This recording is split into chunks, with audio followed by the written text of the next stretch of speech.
Good evening friends. இந்த வீடியோவில் நம்ம நாளைக்கு நிஃப்டி 50 அண்ட் சென்செக்ஸ் அதுக்கான ப்ரீ மார்க்கெட் ரிப்போர்ட் பார்க்கலாம். அதுக்கு முன்னாடி இன்றைக்கான போஸ்ட் மார்க்கெட் ரிப்போர்ட் எப்படி முடிஞ்சது நிஃப்டி 50லேயும் சென்செக்ஸ்லேயும் அப்படின்றத ஒரு கிளான்ஸ் செக் பண்ணிடலாம். நிஃப்டி 50ல் இன்றைக்கி காலையில் ஒரு கேப் அப் தான் கிடச்சிது. கேப் அப்னால் பெரிய லெவலில் இல்லை, 25 பாயிண்ட்டு தான் கிடச்சிது. இதுதான் அந்த 25 பாயிண்ட்டு கேப் அப் ஆனது. கேப் அப் ஆகிட்டு மார்க்கெட் சல்லுன்னு ஏறுச்சு. ஏன்டா மார்க்கெட் சல்லுன்னு ஏறுது, க்ரூட் ஆயில் ப்ரைஸ் எல்லாம் 110 109 இருக்குது. ஆக்சுவலி மார்க்கெட் இறங்க தானே செய்யணும், ஏன் மார்க்கெட் ஏறுதுன்னு பார்த்தா இன்றைக்கும் நம்ம ஐடி செக்டர் தான் பெரிய லெவலில் மார்க்கெட்டை மேல் நோக்கி தள்ளிக்கிட்டு போச்சு. உண்மையான ரீசன் இன்றைக்கும் ஐடி செக்டர் பெரிய லெவலில் கை கொடுத்துருக்கு. நம்ம மார்க்கெட் ஃபுல்லாக மேலே இந்த 23,782 இது நம்ம ரெசிஸ்டண்ட்டாக நேற்று போட்டிருந்தது. அங்கேயே தான் சஸ்டெயின் பண்ணிக்கிட்டே இருந்தது, அது மேலே போகல. ஏன்னா பேங்க் செக்டர் சப்போர்ட் பண்ணல, பேங்கிங் செக்டர்லாம் பெரிய லெவலில் சப்போர்ட் பண்ணல, ரிலையன்ஸ் சப்போர்ட் பண்ணல, எஸ்பிஐ சப்போர்ட் பண்ணல, எந்த ஒரு ஸ்டாக்ஸுமே சப்போர்ட் பண்ணல. ஐடி மட்டும்தான் நிஃப்டி 50யை மேல் நோக்கி தள்ளிக்கிட்டே இருந்தது. அந்த ஒரு ரேலி இது இது இது இது எல்லாமே ஐடி ஃபீல்டால் வந்த ரேலி மட்டும்தான் இன்றைக்கி நிஃப்டி 50.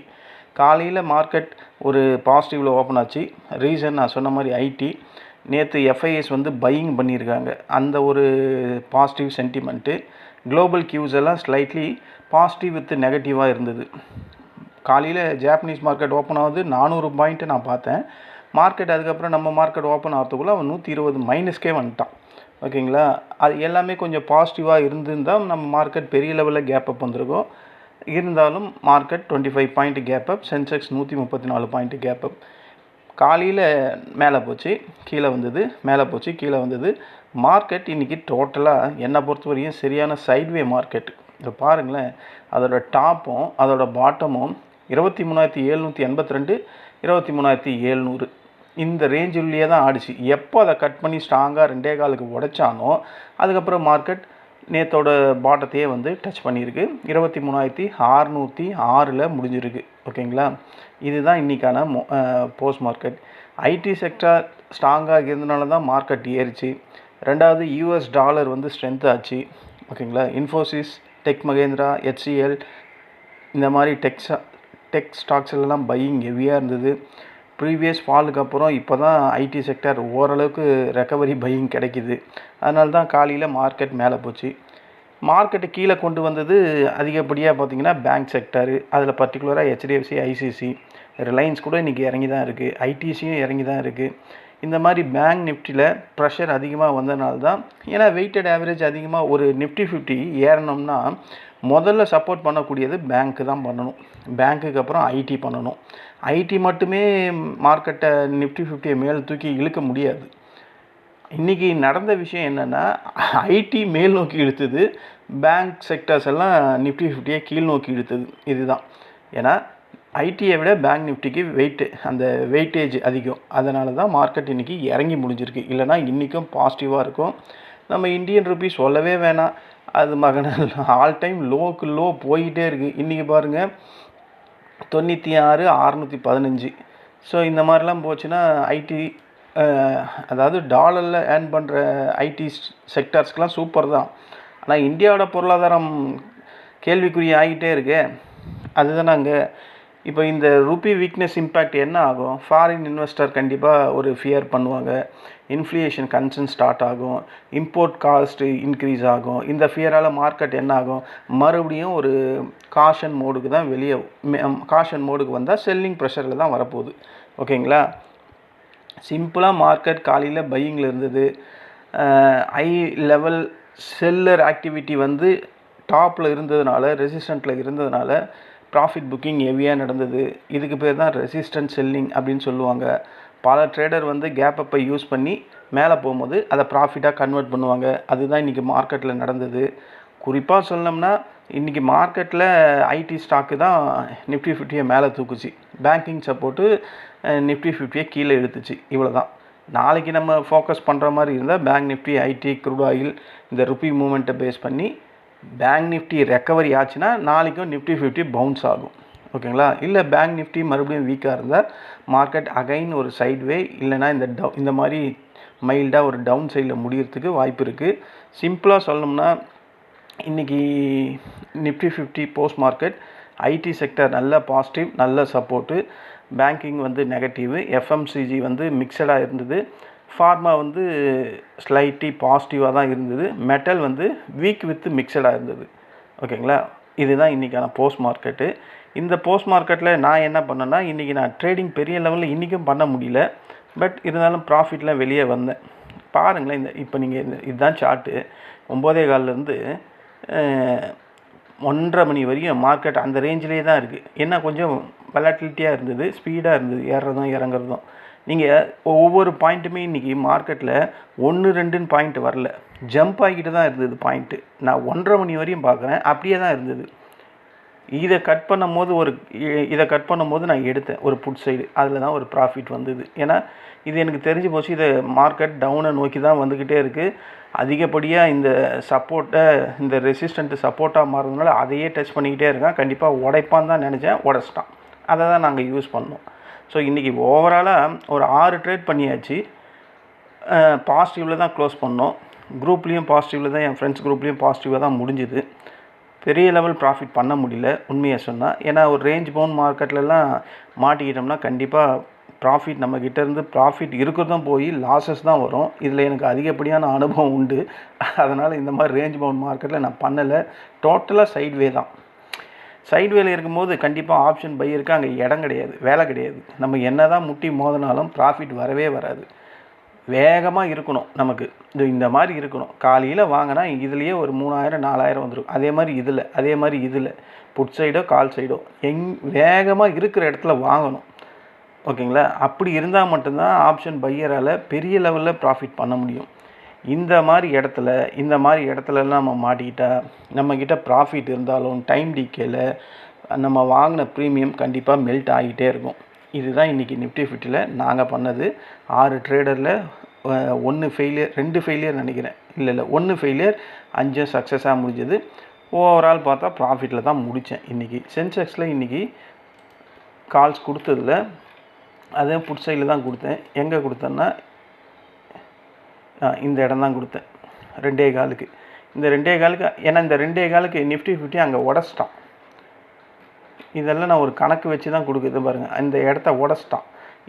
இதை கணக்கு வச்சு தான் நான் சென்செக்ஸில் கொடுத்தேன். கண்டிப்பாக அது கீழ் நோக்கி வரும்னு பெரிய லெவலில் இறங்குச்சு. இதில் ஒரு 2700 ரூபா ஃப்ரெண்ட்ஸ் குரூப்பில் கொடுத்தது. 2500 ரூபா கிட்ட ப்ராஃபிட் பண்ணியாச்சு. அவ்வளோதான். இந்த மாதிரி சில கால்குலேஷன் இருக்குது. அதை பேஸ் பண்ணி நான் டக்குன்னு கொடுப்பேன். அது நம்ம ப்ரெடிக்ட் பண்ணுற மாதிரி பல நேரத்தில் அப்படி தான் நடக்குது, சில நேரத்தில் நடக்கவே மாட்டுது. அதுதான் லாஸாக கன்வெர்ட் ஆகுது. ஓகேங்களா, நம்ம மார்க்கெட்டை டோட்டலாக ப்ரெடிக்ட் பண்ணிட்டோம்னா அப்புறம் மார்க்கெட் நமக்கு ஒன்றுமே கிடையாது. அந்த மாதிரி மார்க்கெட் நம்மளால் அவ்வளோ துல்லியமாக ப்ரெடிக்ட் பண்ண முடியாது. இந்த மாதிரி சில கோஇன்சிடென்ட், ஏன்னா இங்கே இந்த ரெசிஸ்டண்ட்டை சப்போர்ட்டாக ஆக்ட் ஆகி அதை உடச்சிட்டான். அப்போ தான் அவன் அங்கே ஸ்டார்ட்டே ஆகிறான் சென்செக்ஸில். இதை பாருங்கள், அப்போ தான் ஸ்டார்ட் ஆகுது. இந்த இடம் சென்செக்ஸில் அப்போ தான் இந்த இடம் இந்த பாருங்கள் இங்கே ஸ்டார்ட் ஆகுது. அதனால தான் நான் அங்கே கொடுத்தேன். அது ப்ராஃபிட்டாகவே முடிஞ்சுது. இன்றைக்கி நிஃப்டி 50லேயும் சென்செக்ஸ்லேயும் ஓவரால் பார்த்தா ப்ராஃபிட்டில் முடிஞ்சிருக்கும். சில பேர் டெக்னிக்கல் இஷ்யூவால் லாஸஸ் வந்த மாதிரி எனக்கு என் ஃப்ரெண்ட்ஸ் குரூப்பில் கொடுத்துருந்தாங்க. அது டெக்னிக்கல் கிளிச்சால் வந்திருக்க எரர். மற்றபடி கால்ஸில் இன்றைக்கி ப்ராஃபிட்டபுளாக தான் முடிஞ்சுது. ஓகேங்களா, நாளைக்கு நம்ம மார்க்கெட் எப்படி இருக்கும், இன்றைக்கி பிரெண்ட் க்ரூட் ஆயில் என்ன லெவலில் ரேஞ்சில் ட்ரேட் ஆகுது, மற்ற மார்க்கெட் இண்டெக்ஸஸ்லாம் எப்படி ட்ரேட் ஆகுதுன்றதை நம்ம இப்போ போய் செக் பண்ணிடலாம். வேர்ல்டு மார்க்கெட் எப்படி இருக்குது அப்படின்றத ஒரு கிளான்ஸ் செக் பண்ணலாம். நேற்று டவ் கஷ்டப்பட்டு இந்த 160 பாயிண்ட் பாசிட்டிவில் க்ளோஸ் ஆச்சு. நான் பார்த்துக்கிட்டே இருந்தேன், மைனஸ்லேயே போயிட்டே இருந்து அப்புறம் ஒரு பாசிட்டிவிட்டி எப்போ வந்ததுன்னா அந்த பிரெண்ட் 107க்கு போனான். ஒரு ஸ்பார்க்காக ஒரு டவுன் வந்தது பிரெண்ட் க்ரூட் ஆயில். அப்போ ஏறின பாயிண்ட்டு தான் அது.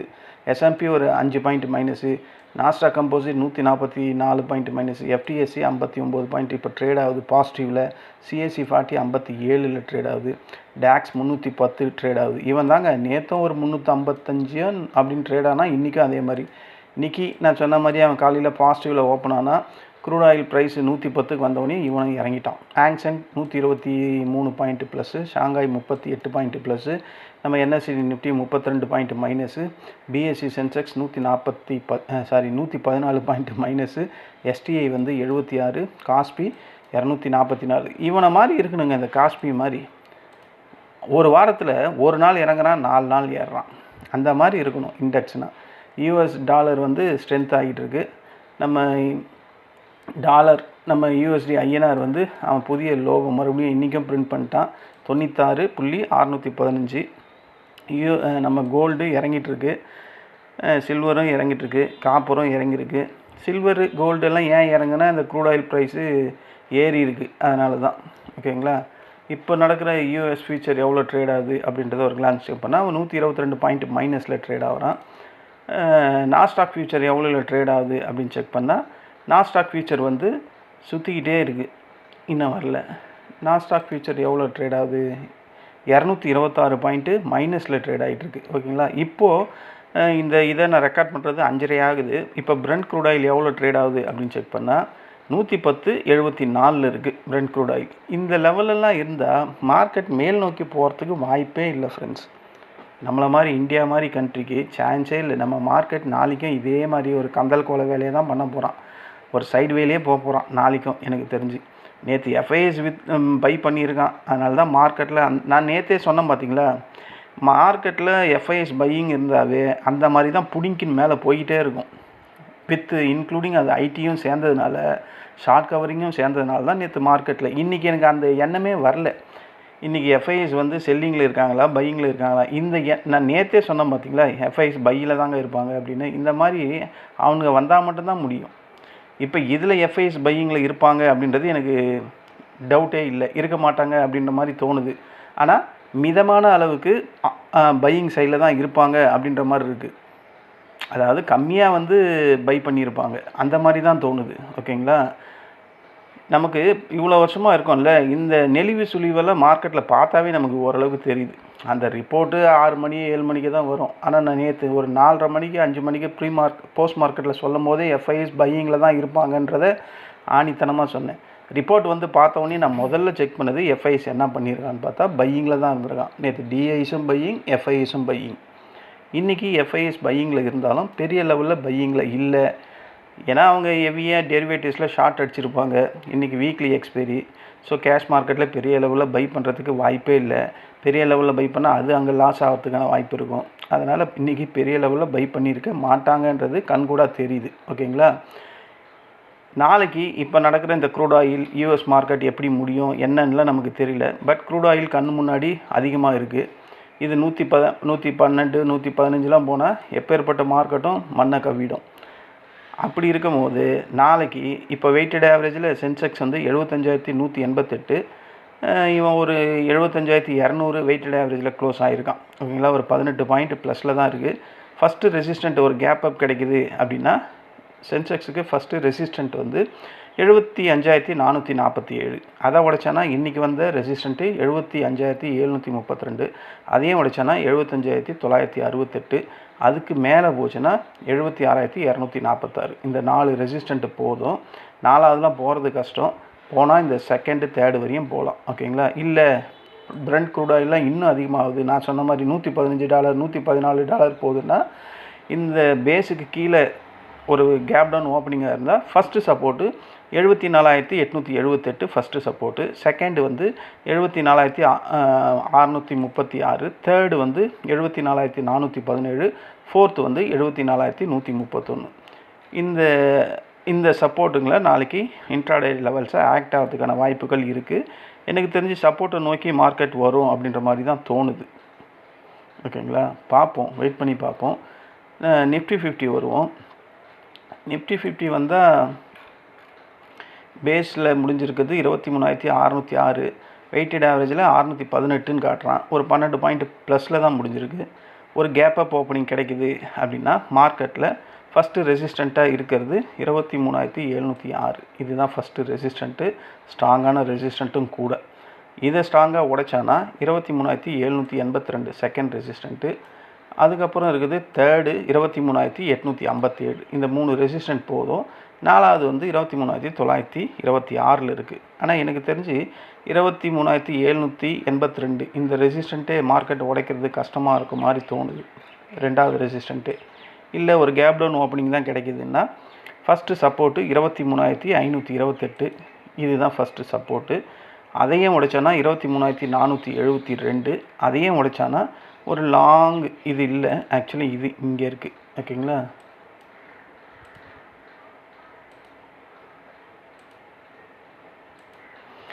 தேர்டு சப்போர்ட்டு 23,417 இருக்குது. ஓகேங்களா, இதில் இருக்குது. ஃபோர்த்து வந்து 23,370 இருக்குது. ஓகேங்களா, இந்த 4 சப்போர்ட் வந்து நாளைக்கு நிஃப்டி 50க்கு இன்ட்ராடே லெவல்ஸை ஆக்ட் ஆகிறதுக்கான வாய்ப்புகள் அதிகம். இது இங்கே இருக்குங்க, 23,532. ஓகேங்களா, இந்த சப்போர்ட்டு நாளைக்கு இன்ட்ராடே லெவல்ஸை ஆக்ட் ஆகிறதுக்கான வாய்ப்புகள் அதிகம். இங்கே ஒரு டிஸ்க்ளைமர், இங்கே நான் கோடிட்டு காட்டியிருக்கேன். இந்த ரெட் லைன், இந்த ப்ளூ லைன், இந்த க்ரீன் லைன்லாம் ஒரு ட்ரேடிங் ரெக்கமெண்டேஷன் லைன்ஸ்லாம் கிடையாது. இந்த லைனை பேஸ் பண்ணி தான் மார்க்கெட் ட்ரேட் ஆகுது. நம்ம அதை டெய்லியும் பார்த்துக்கிட்டு தான் இருக்கோம். பட் அதில் ஒரு ஸ்ட்ராட்டஜியை மெயின்டைன் பண்ணி ட்ரேட் பண்ணால் தான் அது ஃபஸ்ட் கிளாஸாக ப்ராஃபிட் கொடுக்கும். ஓகேங்களா, நான் இதை பேஸ் பண்ணி தான் ட்ரேட் பண்ணுறேன், நான் உண்மையாக ஒத்துக்கிறேன்.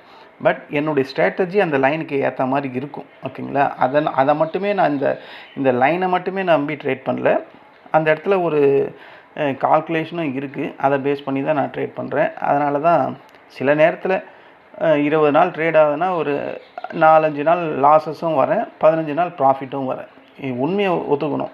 ஏன்னா எல்லா நாளும் ப்ராஃபிட்லாம் பண்ணுறது ரொம்ப கஷ்டம்னு நான் ஒவ்வொரு வாட்டியும் சொல்கிறது அதுதான். ஆனால் பண்ணுறதுக்கான வாய்ப்புகள் இருக்குது, அதை மட்டும் நான் தெளிவாக சொல்லுவேன். கரெக்டான இடத்த நம்ம சூஸ் பண்ணணும், அதுதான் நான் ஒவ்வொரு நாளும் சொல்லிக்கிட்டு இருக்கேன். அது இந்த மணியில் மட்டும்தான் என்னால் பண்ண முடியும். நான் இந்நாள் வரையும் ஓடிஎம் ஏடிஎம் பண்ணுறதே கிடையாது. ஓகேங்களா, அதுவும் ஒரு ரீசன் தான், நான் ப்ராஃபிட்டில் வர்றதுக்கு அது ஒரு காரணம் தான். ஓகேங்களா, இதுதான் ஃப்ரெண்ட்ஸ் நாளைக்கான நிஃப்டி 50 அண்ட் சென்செக்ஸ்க்கான ப்ரீ மார்க்கெட் ரிப்போர்ட்டு. இப்போ பார்த்தா அந்த இந்தியா விக்ஸ் வந்து 18.68, நேற்று 19க்கு மேலே இருந்தது, ஒரு 5% குறைஞ்சிருக்கு. ஓகேங்களா, மற்றபடி ஓவரால் இண்டெக்ஸ் பார்த்தா சென்செக்ஸ் குறைஞ்சிருக்கு. Bank Nifty 128 point minus, bank x 126, mid cap Nifty நேற்று இவங்கெல்லாம் டவுனில் இருந்தாங்க, இன்றைக்கி இவங்க பாசிட்டிவில் இருக்காங்க 133, நிஃப்டி நெக்ஸ்ட் 50 374, ஃபின் நிஃப்டி 66. அதாவது இன்றைக்கி ஸ்மால் கேப்ஸு மிட் கேப்பு இவங்கெல்லாம் ஏறி இருக்காங்க, மற்றபடி ஹெவி வெயிட்டெல்லாம் இன்றைக்கி இறங்கியிருக்கு. ஓகேங்களா, இதுதான் இன்றைக்கான நிலவரம். நாளைக்கு எனக்கு தெரிஞ்சு மார்க்கெட் டவுனை நோக்கி தான் வரும் அப்படின்ற மாதிரி தோணுது, பார்ப்போம். ஏன்னா நான் இந்த பிரெண்ட் க்ரூட் ஆயிலை பேஸ் பண்ணி தான் சொல்கிறேன். இவன் இப்போயே 110 இருக்கான்னா யூஎஸ் மார்க்கெட் ஓப்பன் ஆகும்போது இது இன்க்ரீஸ் தான் ஆகுது. நானும் ஒரு 3-4 வாரமாக அதை செக் பண்ணிக்கிட்டே இருக்கேன். எப்போல்லாம் யூஎஸ் மார்க்கெட் ஓப்பன் ஆகுதோ அப்போல்லாம் இவன் 112 113 போகிறான். காலையில் வந்தவொடனே மறுபடியும் அந்த 109க்கு வந்துடுறான். இதை நான் ரெகுலராக வாட்ச் பண்ணிக்கிட்டே இருக்கேன். பார்ப்போம், இன்றைக்கும் பார்த்துருவோமே. நான் இன்றைக்கி அது உங்கள்கிட்ட சொல்லவும் சொல்லிட்டேன். இப்போ 110-60 இருக்கா, யூஎஸ் மார்க்கெட் ஸ்டார்ட் ஆகும்போது ஒரு 10-11 மணிக்கு பார்த்தா இவன் 112-13 கிட்ட ட்ரேட் ஆகுறான். அப்போ அதனால் யூஎஸ் மார்க்கெட்டு லாஸஸை நோக்கி வருது. காலையில் விடிஞ்சதுக்கப்புறம் இது மறுபடியும் 108-9க்கு வந்துடுது. இப்படி தான் மார்க்கெட்டில் ரொம்ப நாளாக நடந்துக்கிட்டு இருக்குது. அதனால் எனக்கு அதை வச்சு தான் ஒரு கேப் டவுன் அப்படின்ற மாதிரி தோணுது. பார்ப்போம், நம்ம சொல்கிறது அப்படியே நடக்க போகிறதில்ல, ஒரு முன் அறிவிப்பு தானே, அதை கரெக்டாக நம்ம சொல்லிவிடுவோம். அதனால் அதை நான் ப்ரெடிக்ட் பண்ணுறேன் அந்த மாதிரின்ட்டு. ஓகே ஃப்ரெண்ட்ஸ், இந்த வீடியோ உங்களுக்கு பிடிச்சிருந்தா என்னுடைய சேனலை சப்ஸ்கிரைப் பண்ணுங்கள். நம்ம நாளைக்கு இன்ட்ராடே டைமில் சந்திக்கலாம். இன்றைக்கி யாரெல்லாம் ப்ராஃபிட் பண்ணிங்களோ யூடியூப்பில் மெசேஜ் பண்ணுங்கள், நானும் தெரிஞ்சுக்கிறேன். நன்றி, வணக்கம்.